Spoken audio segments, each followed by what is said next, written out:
Bismillah Rahman Rahim. Assalamu alaikum. Welcome to Sports Extra. I'm your host Ahmed Nawaz with the latest roundup of sports today. Let's take a look at what we're discussing. First of all, the ICC Champions Trophy 2025 is a couple of days away now. So we talk all about that. Rawalpindi Cricket Stadium is also ready to host international matches. The Pakistan Cricket Board and security officials have inspected the recent upgrades to the Pindi Cricket Stadium as well. And hospitality for facilities that are being given to visitors have also been inspected. Champions Trophy begins on the 19th in Karachi. All matches, of course, will be broadcast live on Pakistan's premier sports channel, PTV Sports, in high definition. But also, it was a great omen today for the media fraternity of Islamabad and Rawalpindi as well, who were invited to the stadium by the Pakistan Cricket Board, and they were given a tour of various facilities that have been upgraded at the Pindi Cricket Stadium as well. And I think it's a great gesture. So they can also, with first-hand knowledge, tell the people, inform the people, as it is their solemn duty, of the facilities that have been upgraded on the stadium. Then we move on to another very particular topic. We're discussing the Army Hockey Championship 2025. This is the second Chief of the Army Staff Hockey Championship that begins from today. The tournament, of course, began with district level matches on the 20th of December. Divisional and provincial rounds determine the final teams, and which are now top 10 teams from the qualifiers that are competing for the final, which will be held on the 15th of this month. So a great moment for hockey in Pakistan to nurture that grassroots talent and promote the national sport of Pakistan in a great fashion. So we'll talk about that in detail as well. Then we move on to the English Premier League. We talk about all the matches that are to be talked about there, and also discuss the FIFA Club World Cup, where Haris Zaib has become the first Pakistani to feature in FIFA. The 23-year-old winger has joined Auckland City Football Club. He previously played for Birkenhead United in the series as well, and then of course in New Zealand, and he also aims to bring Pakistani football to the global stage. So we talk about him as how he can be a role model for many aspiring Pakistani footballers to join the international stage. Time now to start the segment with cricket. Joining us in studios first of all is our sports expert, international cricket commentator, broadcaster and presenter K. Asif Ahmed. Assalamu alaikum. How are you, sir? Walaikum assalam, Ahmed. I'm very good. How about yourself? I'm very well, sir. Thank you very much for joining us. We've also been joined by cricket expert and analyst Sabir Hussain. Assalamu alaikum, Sabir. How are you? Walaikum assalam, Ahmed. I'm fine, thank you. Thank you very much for joining us as well, Sabir. Right, so the excitement, Asif, continues, and we have to talk about Pindi. I mean, you know, home ground now, home advantage for Pindi Islamabad fans. And one thing is, I think, on record, that the Pindi crowd has never disappointed any game that has been played in the stadium. And you'd be surprised, Asif, and I'm sure you'll be happy to know that tickets for matches that don't involve Pakistan in the Pindi Stadium have also been sold out. So how are you now seeing this typical Pindi and Islamabad crowd in that stadium? Well, Pindi boys are bringing energy, especially Kaisar Sati Saab. He's also Pindi boy. You, me, everybody's happy. And every passing day, bringing more energy. And you know that when we are reaching towards the mega win, marquee win, like Champions Trophy, Rawalpindi never let you down. This is Rawalpindi. We have watched several Pakistan Super Leagues matches, the other bilateral series, and that the Rawalpindi crowd is always there to support every team. Either the Pakistan is playing, and I do remember, if you do remember the 1996 World Cup, that was a jam-packed action even in the 1996. So after a very long time that the Rawalpindi crowd will be witnessing the ICC event, and everything is ready, as the Pakistan Cricket Board has said that right before the Champions Trophy, each and everything will be perfect and ready. And you know that they would have to call to ICC right before the 10 days of this event, and I'm quite sure that everything is ready. Chairman Pakistan Cricket Board Mohsin Naqvi and his team, we should applaud your efforts, the way you're working day and night, and 24/7 the construction work was going on. And on 7th of the February, the PM Pakistan Shehbaz Sharif will inaugurate the Art of the State Gaddafi Stadium, and after that we will be witnessing the Tri-Nation Series right before the Champions Trophy. And Ahmed, you know that not only in Rawalpindi in Pakistan, but all the tickets have been sold out at the Dubai as well, and even the authorities of Dubai Cricket Stadium, now they're thinking to increase the sitting capacity in Dubai Stadium, so everybody should witness this historical event, which will happen on 23rd of February, Pakistan versus India. Absolutely. Within 1 hour, all the tickets for Pakistan and India were sold. And I think after the American Super Bowl, this is the second most watched sports, event in history, Pakistan-India. So, I mean, you know, the stakes are high when it comes to broadcast as well. But Sabir, how would you identify the crowd from Pindi, Islamabad thronging to the Pindi Stadium, which has always lived up to the expectation of the fans, and then of course of cricket lovers all around the world, and especially the participating teams that get to witness the Pindi crowd as well? Absolutely, you know, I mean, Ahmed, it will be a great event. I mean, obviously, in Rawalpindi, I mean, most of the spectators will be coming from Peshawar as well, not to forget from Azad Kashmir as well. So, lots of spectators will be, you know, coming in, you know, they will be watching their heroes as well. Not only Pakistani matches, but also South Africa, Australia. It will be exciting to see, you know, some bigger teams will be competing in Rawalpindi. So, yes, I mean, a good news for the crowd. Not only again for Islamabad and, you know, Pindi boys, but also from Azad Kashmir, Abbottabad, Mansehra, Muzaffarabad as well. So it will be exciting to see. Look, I mean, as far as Pakistan team is concerned, their initial match will be in Karachi. Look, I mean, against New Zealand, Pakistan, they have been playing with each other very constantly, I would say, in the last couple of years, especially in T20s and also in ODIs as well. So they know, they know something about their bowling lineup as well. In Karachi, I would say New Zealand bowling lineup will be getting some kind of a seam and, you know, swing because of the windy Karachi season, I would say. Then Pakistani batsmen will be very cautious because they know the quality of Matt Henry and, you know, Lurky Ferguson as well. We struggled a lot as far as the pace is concerned. But look, I mean, New Zealand will be a tougher team to beat, and especially in a bigger event. They have been known for their, you know, their competing skills, and Ken Williamson as well, you know, Tom Latham, Daryl Mitchell as well. So they have a very strong kind of a side. I don't think so. Pakistan will be, you know, hoping to will be preparing the spinning tracks, because New Zealand, they have got 4 to 5, you know, quality spinners. I mean, likes of Glenn Maxwell, Mitchell Santa, you know, Rachid Ravindra as well, Michael Braswell as well. So, and we are basically known to struggle against the spinners. I mean, but Pakistan, you know, they have to bat really well, because they have gone for one spinner, the specialist spinner, I would say. But Pakistan will be very cautious as far as their batting is concerned. Absolutely. Asif, a very interesting thing that was informed to me today was that it has been finalized that Babar Azam will be opening the innings for Pakistan alongside Fakhar Zaman in the Champions Trophy.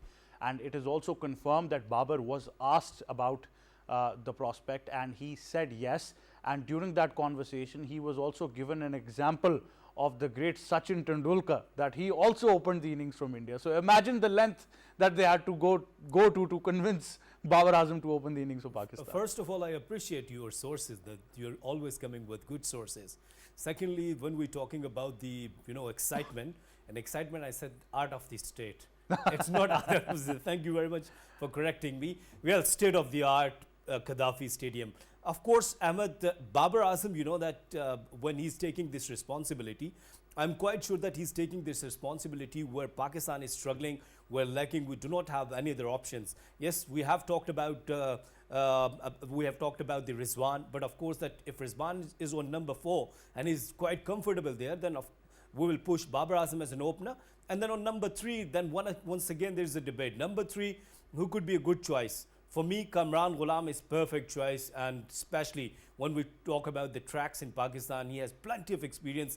He played plenty of domestic cricket in Rawalpindi, Lahore, Karachi, and even if we talk about the Dubai Cricket Stadium, the conditions are quite similar. We have only one problem, as Sabir was mentioning, because this is an ICC Tri-Nation Series, and after that ICC Champions Trophy, so that the ICC will gonna make the pitches. And I know personally that we have observed that what was going on in the ICC T20 World Cup in USA, the pitches, they were low scoring. But in 50 overs game, of course, that would have to play 50 overs. 280, 300, that would be a mark now. Because anything under than 250. On a lighter side, Asif, somebody rightly said that if you want to know what kind of pitches ICC will make, look at India's squad selection. Well, of course, the spinners. That's the key. And we have only one option, that is Abrar. But Salman Ali Agha, Khushdil Shah will definitely help him out. I support your idea that if Salman will bowl if Salman will play as an all-rounder, Complete he 10 should overs. have bowled Yes. 10 overs. Complete That's a 10 very overs. good idea. So, so we'll get that how good he is with the ball, because he always say that I could turn. He's always say that I'm a good spinner. It's not only that I'm a batter, but I'm good with the spin as well. So give him full chance, because we don't have any other options. And considering other squads, as Saber was mentioning, Rachin Ravindra, Bracewell, some other spinners in New Zealand sides, even in South Africa, you have very good spinners. So I think that Pakistan is only lacking one department, and that is spin bowling department. Rest of two teams or rest of the other teams, they're pretty much equipped, isn't it? Absolutely. And Sabir, I think if Babar Azam has agreed, and it came to a point where you had to give him an example of Sachin Tendulkar, he's played as an opener throughout his life as a youngster in first class cricket in under 19. So all in all, it's not something new to him. And if he's playing on one down and struggling against the spin, better have him open the innings. But the fact is that it's finally been confirmed now. Absolutely, we cannot compare him with the great Sachin. I mean, obviously there is no comparison of Virat, Sachin or Sachin Babar. Every individual has their own skills. I mean, temperament as well, and also the kind of time period Sachin Tendulkar played against the bowling lineup, greats of West Indian, Pakistani bowling. He himself said categorically number of times the level of quality Pakistani bowling used to produce. And then look, if Babar Azam has to open.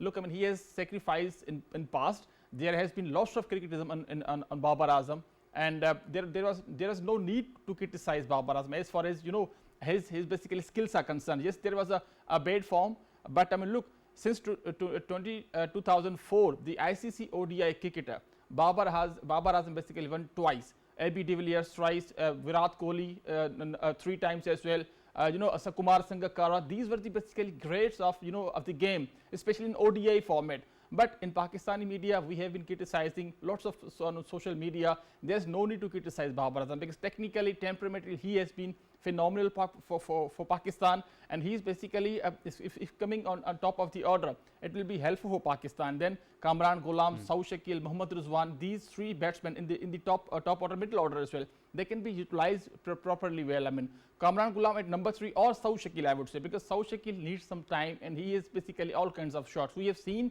in a shorter format, he can basically play. Basically, he himself said he loves to play the fast bowling in his own interview. So basically, if he comes at number 3 or 4 ahead of Rizwan, I would say, because Rizwan does not suit at number 4. Kamran Ghulam or Saud Shakil after Babar Azam and Fakhar Zaman. So these are But Sabir, it's not about whether you suit or not. Now it's what the situation demands. Yeah. If Babar is going to open, then somebody will have to step up and say, look, I'll be number 3, I'll take the responsibility. Yes. Somebody will have to, Rizwan will have to bat out of his skin at number 4 to prove that, I can accelerate and I can build a partnership. So now everybody will have to go the extra mile, because that's how you win tournaments. And Ahmed, if you allow me, that Yes. we can't stop criticizing on bad performances. It's not the way that if Babar Azam is not performing well, or either Mohammad Rizwan or even some other players, if they're not performing well, we'll go for the constructive criticism, because it's for the betterment of the team. And it's our responsibility. It's our responsibility, Yes. and that's why people call us cricket commentators or cricket experts, that if Babar Azam is not performing well for the Pakistan in this marquee event, we wish him good luck, all the best, that he should go well with the bat, he should perform well for Pakistan. But if he's not performing well, please don't protect him, that don't criticize. Absolutely. Yes, Sabir. And another thing, look, I mean, there has been a criticism as far as he's not playing in domestic matches, 4-day matches. If you talk about the history, Virat Kohli, he has not played domestic matches in his own country 12 years. Wasim Akram 11 years. But he Saeed had- Anwar 10 they have years, more than 10 performed years. so AB well, de Villiers Sabir. 9 years. So these were the basically great of the game who basically did not play the domestic cricket. It is important. I'm not basically criticizing Babar Azam or defending Babar Azam, but there is a time you basically need to play domestic matches, because some young players are idolizing you. You are the basically role model of Pakistan. So lots of cricketers would like to, would love to, share dressing room with you. Would love to ask so many things technically, temperamentally from you. I was actually asking someone that Babar Azam had to be given the example of Sachin Tendulkar, and somebody commented on another platform today that sometimes players are also shown videos of certain players to give them confidence. So I ended up asking, who is the example to give to Usman Khan? And they said Usman is the example to give to Usman Khan. Nobody else. Nobody can be greater. Ahmed, Sabir, please let me give you some examples. As you said that Virat Kohli didn't play first-class cricket for a long time, but even then, India qualified for the final of the World Test Championship twice, and then India played final of the World Cup of 50 overs. India are the champions of T20, but it's not the case with the Pakistan. So that's the criticism there. Well, certainly criticism will stay there. I think that it's bound to stay there. But one thing is very, very particular. Asif and Sabir will, of course, both highlight that individually, one by one, is that Babar Azam has already been struggling. Let me be very honest. And opening is not easy. It's not an easy ball game with 2 new balls in one-day international cricket, a Champions Trophy tournament, likes of Mitchell Starc coming at you, the likes of Kagiso Rabada, all the top players in the world right now coming at you. And the onus on Babar Azam, I think it's going to be now critical for his career's sake that he will be rated very critically, because as an opener, your chances of failure are higher than what you have in the middle order. Yes. So Sabir, it's going to be a very, very crucial phase for Babar Azam. It will be a challenging job, Ahmed, because it's not easy to bat at number 1 or 2.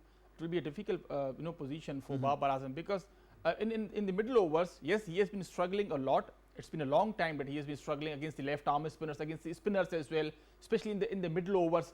So this is the proper opportunity for him, because the kind of services he has been giving for Pakistan for last 4 to 5 years has been remarkable. But this is the time for Babar Azam to basically deliver something, because look, I mean, everybody wants to see him grow and win matches for Pakistan. Certainly. We talk about Virat Kohli. Yes, he has basically won number of matches for India.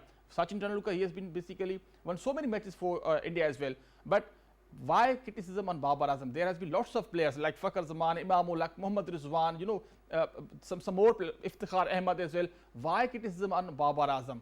I don't know why, because we are basically number 6 in WC, then number 7, then now it is number 9. The problem is we do not have quality players like Babar Azam. So that is the reason everybody is targeting Babar Azam. So Pakistan Cricket Board needs to produce some more young talent like Kamran Ghulam we have. So stick with Kamran Ghulam, stick with Saud Shakil. Give them I've been very chances. critical of Kamran Ghulam. Exactly, I've said it that this is the tournament where Kamran now needs to prove to us that he deserves to stay in the Pakistan team. Otherwise, no chance. And Simple as that. one-liner, stardom of Babar Azam will be decided after these 2 But events. Asif, That's but very Asif, clear. if you look at this prospect for him to open an innings, it can go both ways. I understand it's a difficult task, and a difficult task for a man who's not in form right now. But at the same time, let me be very honest, tough times create tough men. Yes. It's a chance for Babar Azam to show to the entire world that I'm Babar Azam for Ahmed, him. you are an opening batter, and let's put it this way, that if you're going for a batting, you have 50 overs, you're struggling. You will have plenty of time to settle down there. On the other side, you will have strikers like Fakhar Zaman, smashers like Fakhar Zaman. So I think that if you're playing simple your cricket with the straight bat, 50 overs game is very natural game. You'll get time, you'll go for big innings. So I think that it's a very good opportunity for Babar Azam. Right, certainly. And I think our guests have summed up all of this brilliantly. But now we go towards a short break. When we come back, we have more on Sports Extra.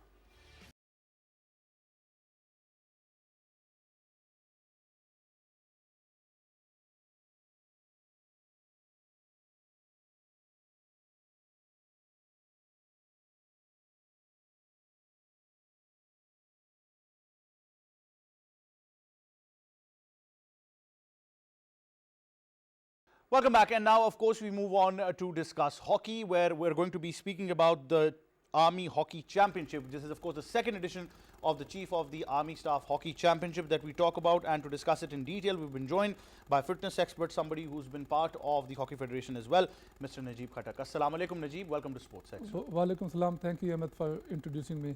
What would you like to add about this second edition of the Chief of the Army Staff Hockey Championship? How many players and clubs were participating? What are the numbers that we're talking about in this championship? Ahmed, first of all, I want to a huge thanks to Pakistan Army. They are continuously supporting Pakistan Hockey Federation.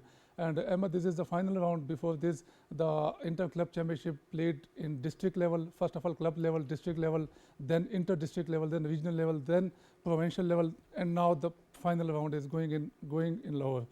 Ahmed, the best thing in this event, first of all, the club level player they did not get chance in the district team or provincial team or in department team. So this is the best time they show their game to the selection committee, Pakistan Hockey Federation, and they have the chance to get in the national camp. So a lot of clubs in district level, they get chance to play in the national level. So the district champion played in the regional level. After regional level, successful team played in provincial level. So 4 teams from Punjab, 2 from each KPK, Khyber Pakhtunkhwa, Sindh and Balochistan, and 1 from Islamabad and Azad Kashmir. So the 10 teams competing each others in the final championship. Well, what are we trying to see now? Obviously, this is the second edition of this prestigious tournament, and we're already talking a lot about the grassroots level hockey, of how we can improve it, and this talent needs a platform as well. How imperative is it, and how significant will this platform be to extract the next generation of hockey players who will represent Pakistan in the future? Yeah, Ahmed, this is a very good question. This is the beginning level of a hockey player, a football player, or cricket player.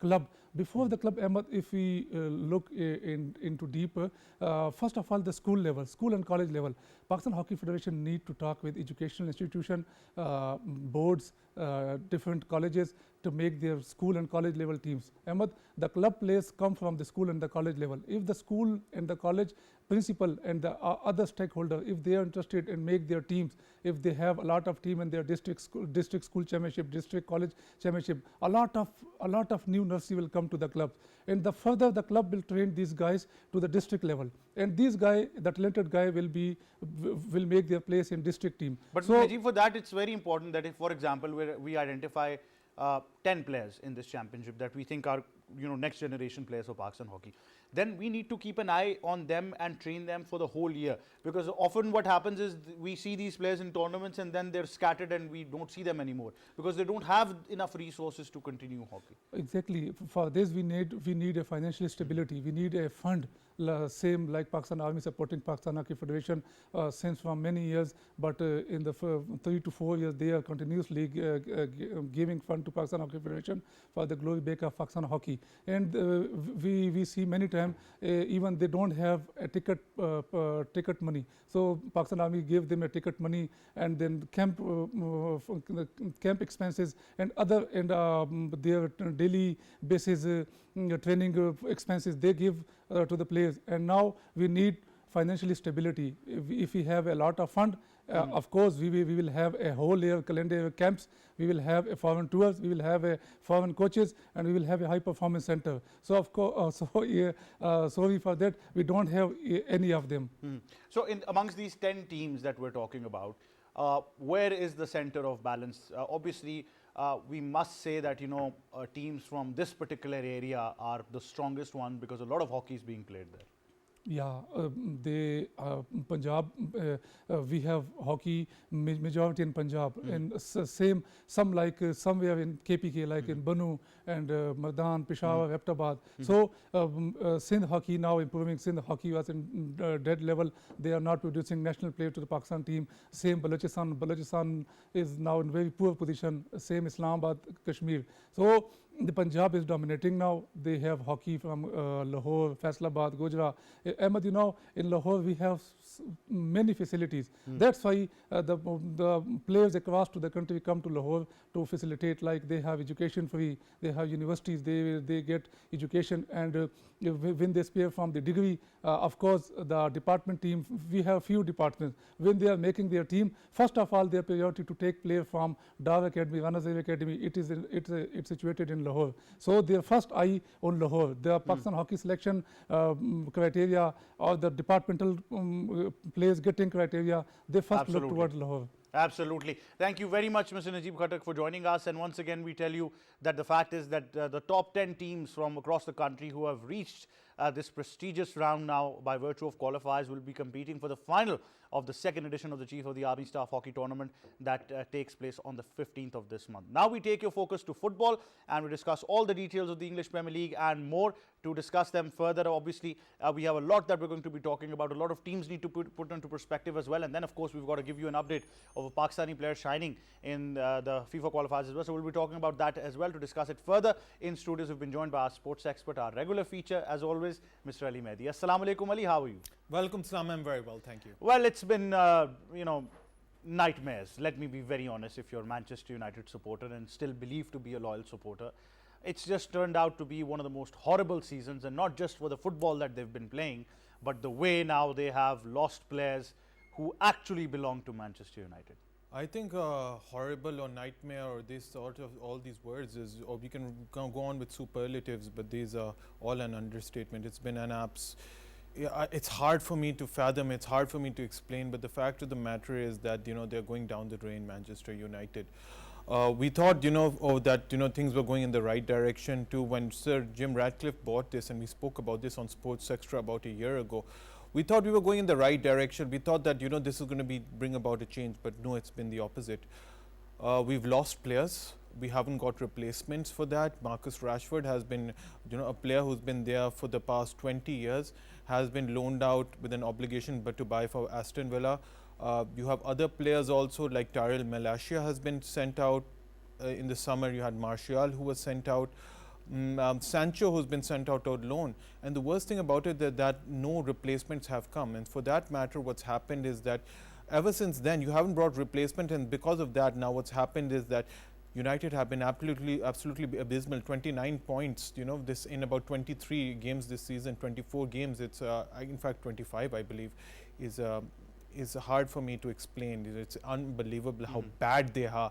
They lost at home to Crystal Palace, they've lost to Liverpool at home, they've lost to Tottenham at home, they've lost to Brighton at home, they've lost to Bournemouth at home, they've lost to Newcastle at home. The list goes on and on. It's just been so bad. Let me be very, very blunt over here. I think the only thing left for them is now to be actually relegated and then get a rude awakening to what what that name stands for. No, I actually wouldn't be surprised. The way they're going, they're on relegation form right now.